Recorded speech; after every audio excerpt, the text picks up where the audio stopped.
Tonight, a man sentenced to 35 years for drug possession. Also, a new bill that will grant the president new powers to detain U.S. citizens and 6-year-olds with guns. All that and a whole lot more coming up tonight on Free Minds TV.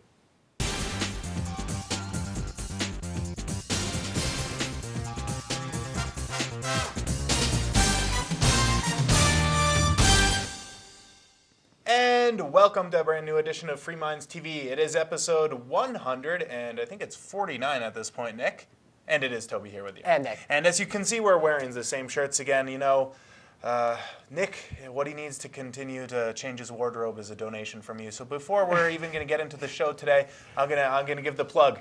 The show's in trouble. It needs your help. Log on to freemindsmedia.org and click on the donation tab. If you've enjoyed the show, you've been enjoying it for a number of years now. It's been on the air for a number of years. You like it? It's time to help out because we could use it to continue and to grow. With the wardrobe rotation. And the wardrobe rotation. Yeah. He says if he gets donations, he'll actually check his wardrobe. If you checked 3 shirts in 20 shows, most of them worn back to back. I have a very small rotation for TV shirts. And it shows. He needs a budget. He needs a budget to buy more shirts, so we can't do it with your help. freemindsmedia.org. Click on the donate button, even if it's just $1. We'll accept it, because if all of you gave $1, we could make this show huge and grand and beautiful, and we'd actually have our set finished instead of just sitting in Nick's garage. So, with that out of the way, our shameless plugs to request for your help with this show. Let's get into it, Nick. All right, we do have a lot to get into today. We are going to be covering a variety of different topics, but before we jump into the issues, I wanted to address something we were talking about on, I think it was episode 147, a couple of weeks back. We were talking about legalization of drugs, and not just drugs like marijuana, but all drugs. And we got a few different emails about it, but one of the ones I wanted to address came from a viewer named Ted, who disagreed with our disclaimer. Now, the disclaimer that we gave after we were talking about the subject is it's probably not a good idea to do these drugs. We said that drugs were bad for you, trying to show that we're not going to be really advocating the use of any illegal activity, including drug activity. But let's get into Ted's response to that, and then we'll talk about the issue. On your Friday, February 26th show, you said that none of these drugs are of any good to us. I disagree. In addition to the well-known medical benefits of marijuana, I have personally found it to be very useful in giving me insights to my life and the world around me that I still have to this day, and I am a better person because of it. While I've never tried any other illegal drugs besides marijuana, there is a great deal of research and personal testimony providing strong evidence that it is also true for psychedelics such as LSD. Many people have said that taking LSD is one of the most important experiences of their life, right up with getting married and having children, and it has made them into better people. A recent program on this is National Geographic Explorer, Season 6, Episode 2, titled Inside LSD. I highly recommend it. You watch it if you possibly can. By the way, LSD is also reported to provide relief from cluster headaches, which is true. And you know what? Ted is correct. There's a number of different studies that say there are a number of recreational and medicinal benefits to not just marijuana and LSD, but a variety of drugs that are illegal or semi-legal or in that gray area that the federal government and most state governments deem illegal. So yes, I have to agree with Ted in a lot of this, but I am still throwing out the disclaimer that we on Free Minds TV are not recommending illegal activity, because, well, that could get us in trouble. It also... Oh, hang on a second. I don't really care whether it's illegal or not. I'm not recommending that people do it, because then we could get in trouble ourselves, Nick. I'm not. I don't really care. Nick can recommend it. He might get in trouble. But okay. See, the thing is, I wouldn't recommend it to most people. Now, the viewer is correct to point out that, yeah, there are benefits to using any substance. Some of them are just going to make you feel good, at least for a while. Some of them are going to make you look at things differently. There are medical benefits. But for a lot of people, there are risk factors involved, and there are negative consequences to drug use, too. But using LSD can make you go insane just as much as it can cure a headache or make you look at life in a nice new way. Some people will have an acid trip and descend into the pits of hell, and they'll never be the same. I mean, that happens. People do have psychological problems. It's rare and far between, but you're right. It is correct. But then again, to be fair, Nick, if you're looking at prescription or legal drugs, there's the same risk factors. There are always negative consequences. There's negative consequences to alcohol use, and I wouldn't tell somebody you should never ever drink. But we're just talking about stuff like aspirin, Tylenol, Viagra, any prescription drug, there are risks as well. Another important part to this is drugs affect all people differently.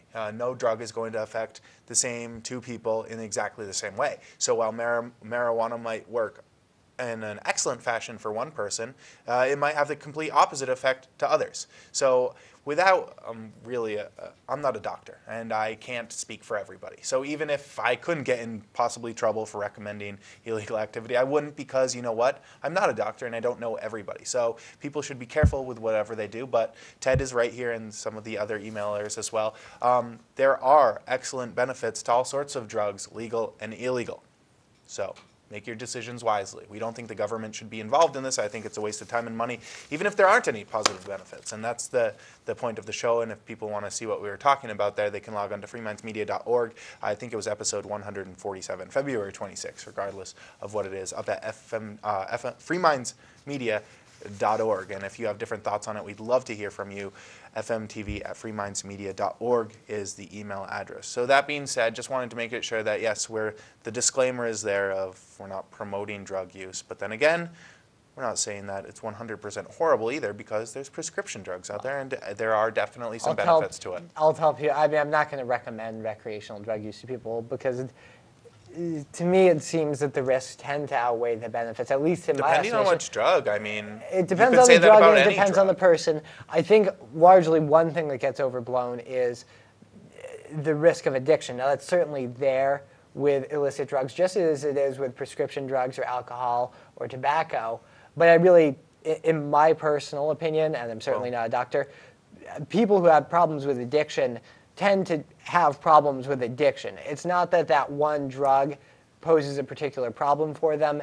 It's that they're using the drug because they're dissatisfied with something in their life, or they have some kind of an issue. And it's not always drugs either. People become addicted to gambling, and I think that people who are likely to become addicted to cocaine, they're just as likely to become addicted to alcohol or gambling. I think it's really more of a mental health issue when you delve into the realm of addiction problems. And since you're talking about addiction, I have to throw it out there that there aren't really any addictive qualities to LSD in particular, and medical marijuana. Well, there's psychological addiction, physical addiction. It does damage your brain. Well, yeah, absolutely. As do all drugs are damaging to parts of the body. There's no drug out there that don't have any negative consequences. It's certainly true. Legal or illegal. Cigarettes certainly kill more people than even LSD. Prescription ones, even the ones that people take to for high blood pressure, et cetera, et cetera. There are always negative side effects. That being said, it is time to move on to some of the consequences of making these drugs illegal, making laws against them, and then prosecuting people who still want to imbibe.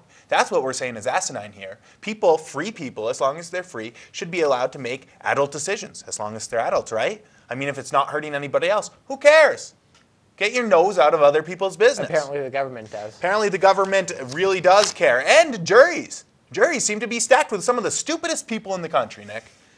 And I'm focusing in on this one jury in Tyler, Texas, that found a 54-year-old Henry Walter Wooten guilty of possession of 4.6 ounces of marijuana within 1,000 feet of a daycare center in Tyler, Texas. Well, what did they give to this man? Slap on the wrist? Big old fine? A few months in jail? A year in jail? 2 years in jail? 10 years in jail? No. They went way above and beyond.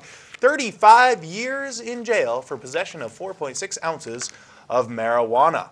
Yes, Mr. Henry Walter Wooten might not be the smartest pothead in Texas, but he is one of the ones serving extreme sentences for possession of fairly small amount of marijuana. Now in Texas, it would have been a misdemeanor had Mr. Wooten had less than 4 ounces of marijuana, but he had 4.6.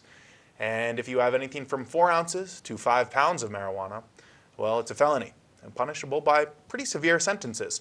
Now, back in the 1980s, Mr. Wooten did find himself in a little bit of trouble, and he did get a couple of different felony convictions back in 1987 and 1989, in fact. But nearly 20 years later, I guess actually over 20 years later, he's found himself back in trouble. Now will be essentially serving a life sentence behind bars for possession of 4.6 ounces of marijuana. It should also be noticed that a private laboratory tested the baggies that he had, and they alone weighed 1.059 ounces, which should have been negated from the original amount. But then again, we're talking about the government and bureaucrats and really, really dumb juries, Nick. Does this seem a little bit extreme? Taxpayers paying what's probably going to amount to hundreds of thousands, if not millions of dollars to keep a man behind bars for life, ruin this man's life because he was in possession of 4.6 ounces of marijuana. Yes, he was probably going to sell them even, Nick. He was going to sell them to... kids in daycare usually aren't in the market for marijuana. But the parents might be, Nick. The parents might be. That he's... I mean, there's a good chance that he was. I would say he was probably distributing. Either that or it was personal staff. Okay. Yeah. Should he be in jail for 35 years for it? No, that's a pretty... Let's say he even had 5 pounds of marijuana. He had 5 pounds of a leaf, of a natural substance grown by God. Should he go to jail for life? Oh, it should also be noticed that the judge was very benevolent and did not impose a fine on him. Probably because he's going to be dead before he gets out of jail and won't ever be able to pay it. I mean, the thing is, people have served significantly less time than 35 years for homicide, for premeditated homicide. Yeah, they do 25 to life for murder in a lot of states. 25 to life. If you murder someone, hack them to bits. No. And then possession of 4.6 ounces of marijuana will put you away for life? Well, effectively life, 35 years. Even if you're not old, it's still most of your life. Because you could have been peddling this marijuana to daycare kids. Anyways, it's completely insane. And I mean, that's really, this is the reason we think that we should be repealing drug laws. The reason that the drug law was passed to say that drugs could not be dealt within 1,000 feet of a daycare center, the rationale likely was that drug trade leads to violence. Well, that's because of the fact that it is illegal. So they're adding more laws on top here to try to shore up this war on drugs that they have going, whereas alternatively, they could simply make drugs, or at least marijuana, legal, and then you would not have a violent trade in drugs. And then the idea of marijuana passing within 1,000 feet of a daycare center would not be as scary to people. To be fair, a lot of drug dealers are fairly violent because they're operating in the black market. So I can understand why people don't like the idea of lots of drug deals happening around a daycare center. But that's because of the war on drugs. Right. You don't really see McDonald's and Wendy's and Burger King all shooting it out, or Coke and Pepsi getting in armed standoffs with each other and fighting over territory. It just doesn't happen. It's ridiculous. There's an complete inflation of prices, and man, this is why we need to end the war on drugs. Yes, there's probably tons of different benefits and side effects to drugs, both good and bad, depending on the drug, the severity. But there's consequences. This is just one of the consequences. There are millions of them every single year. In the United States, we have more people behind bars than any other country in the entire world, and we're supposed to be the freest country. It's time to rethink and make changes. And the people in Texas are actually ready for change. Nearly half of them believe in Texas that marijuana should be legalized and taxed and regulated. Over, I think it's 70 to 80% of the people in Texas, according to this poll in this article here, want medical marijuana to be legalized. Yet their jury, I almost said a politically incorrect word, those stupid jury members, well, they're just too dense and stupid. But then again, if you're on a jury, chances are you're pretty dumb. Sorry, if you serve jury duty, you're not really thinking for yourself. There's a jury selection process, and the prosecutors don't want. You got to be the dumb of the dumb to get through, Nick. The prosecutor certainly does not want people on the jury who are going to nullify, which means find the defendant not guilty based on the merit of the law, not on the facts of the case. So that is a pretty good indicator. If you're out there, you're watching this, and you've served on a jury and you got through that, especially if it's on a drug case, chances are you're just not really thinking outside the box there. Well, I mean, I'm going to say it, Nick. I'll throw it out there. It depends. Lots of people have served on juries. I'm not You're being nice. Anyway, so we do need to You can look up jury nullification if you want to. Fija.com or .org. Fija.org, I believe. Yeah. F-I-J-A. F-I-J-A. Fija.org. Anyways, moving right along, that's an illegal substance that people are being thrown in jail for. But you know what? The government won't stop there. They have certain other drugs that are illegal, such as alcohol. But if you don't pay the government your blood money, or what they believe to be their blood money that they want from you, they'll still get you in trouble, even if you are operating legally or selling a legal substance at least. What's in the latest, Nick? Well, this is coming out of Pennsylvania, and a dozen armed state police officers conducted simultaneous raids of bars, 3 popular bars in Philadelphia to be exact, to seize beers, unregistered beers. Now, here's the thing. The beers themselves, they're legal products. The bar that had bought them legally. The thing is, the manufacturer of the beer had not registered each of these brands and paid a $75 fee. The alleged offense is that although the bar owners had bought their beer legally from licensed Pennsylvania distributors and had paid all the necessary taxes, the police claimed that nobody had registered the precise names of the beers with the State Liquor Control Board, a process that requires the brewers or their importers to pay a $75 registration fee for each product they want to sell in the state of Pennsylvania. That's not a whole lot of money.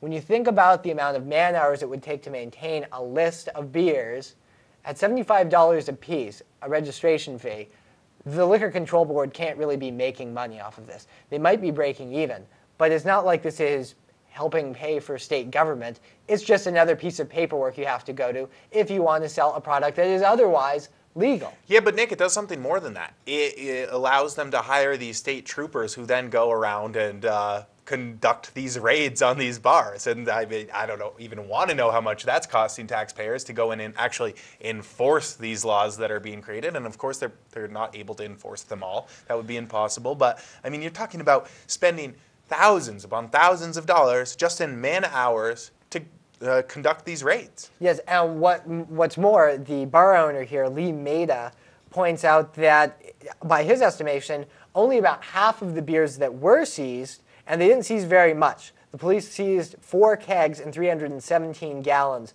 totaling 60.9, about 61 gallons of beer, according to the police estimates, which I wouldn't necessarily trust, but there you have it, 61 gallons of beer. That's not a whole lot, but Maida is estimating that about half of it was registered, but for whatever reason the police didn't actually match it up correctly with the list. There's about 2,800 brands that are registered in the state of Pennsylvania.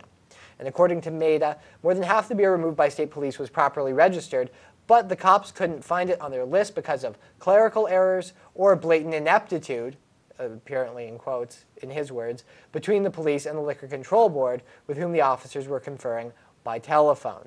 So he's saying, and they give one example here, there's a slight variation on the name of the same brand of beer, but the police didn't see it on the list, even though it is, in fact, the same beer made by the same company. Sometimes the labels say 2 slightly different things, so there you have it. It is ridiculous, Nick. 100% ridiculous, but that's what the government does. That's the freest country in the world for you.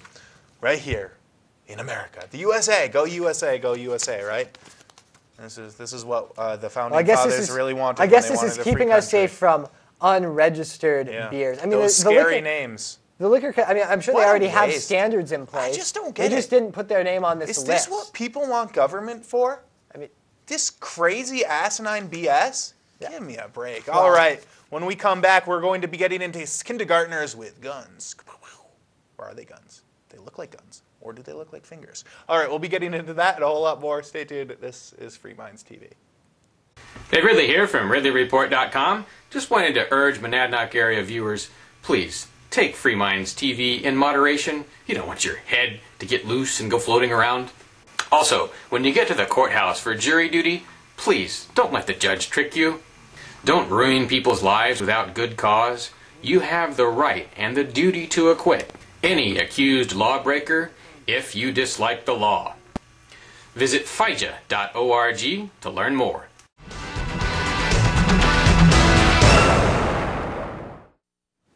And welcome back to Free Minds TV. It is Toby here with you. And Nick. And before, when we first started off the show, we said that we could really use your donations to help out the show. But I forgot to let you know, if you donate today and today only, and every other day, $3 a month or $30 a year will get you access to the member side. Tons of bonus video, tons of bonus conversations, tons of bonus radio content.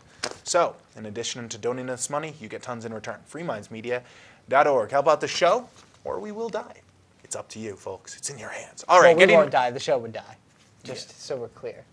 Yeah, we probably won't die. Probably live quite a while longer. At least I hope. I hope so. All right, anyways, getting right into the stories. Back to the news, back to the fun, Nick. I want to go after these kindergartners with guns. It's out of control, Nick. It's been happening on playgrounds since I was a kid, at least. Who knows how long before that, but it's time to put an end to it. And that's what this one kindergarten is doing in Jefferson Elementary, Iona, where a 6-year-old has been accused and then suspended of, yes, using the finger as a weapon. Wait, did he use it as a weapon, or did he pretend it's a weapon? Yes, he just pretended. He went like this to another 6th grader. Can we get the two-shot, Rick? Here he went like this. Watch this. This was scary. This made a lot of people uncomfortable. Pow! You're dead. Oh no! Nick died. I died. Yes. When I was a kid, we used to play cops and robbers, Nick.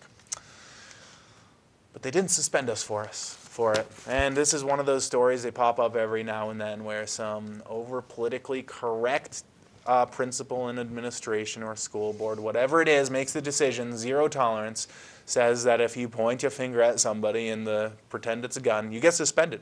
This happened to a young Mason Jammer, a 6-year-old from Jefferson Elementary in Iona, when he pointed his finger at another student and said, "Bang, you're dead." Apparently it made some people very uncomfortable. Some of the other little kids out there felt uncomfortable. No, really probably the teacher or whatever other busybody felt very uncomfortable about this. And they suspended him from Wednesday through Friday. So he's got a 3-day suspension for this, Nick. Seems a little bit asinine to me, but I just wanted to point it out. Not much to discuss here. I think anyone who agrees with this suspension, well, I don't need you watching anyways. Other people can really, you're beyond hope. If you agree with this suspension, you're beyond hope of this show. We're just pissing you off by watching us. Well, maybe that's why you're watching, because we're pissing you off. But we're not going to convince you. If you think that we should be suspending 6-year-olds for pointing fingers at each other and pretending they're weapons or guns in a play manner, not to intimidate. That's a different situation. We're talking about in a play manner. Well, you're beyond hope. You need to seek therapy. You need to seek help, whatever it is. I'm not going for you. I just wanted to point out for the people who actually care about freedom, care about liberty, care about the right for 6-year-olds to be kids. I wanted to point out that this is still happening right here in America. All right, moving right along, something that actually really does affect us all, civil liberties-wise. Those others, that last story, it's just disgusting. Doesn't really affect you and I. What does affect you and I is what the federal government does concerning terrorism, Nick. Terrorism, terrorism, terrorism. Well, we say the word, and it doesn't sound too scary when I say terrorism. It certainly is scaring the government, the U.S. government, to the point where they're taking away basic rights such as trial by jury, right to a lawyer, Miranda rights, everything. It started off with going after non-U.S. citizens because everybody knows if you weren't born in the United States, you don't have a United States birth certificate, you're not a real person. Right. You don't have a soul, so we don't need to give you the same rights if you're an alien from another part of the world. Seems so silly to me. Borders create people, but I guess they give you souls as well, but not anymore. It started out that way, but apparently now we're all soulless. Yes, yeah, apparently so, and this is not a shock to me. It might be a shock to a lot of people who thought that this new administration was actually going to be doing something to, say, repeal things like the Patriot Act and restore civil liberties. It doesn't typically happen that way.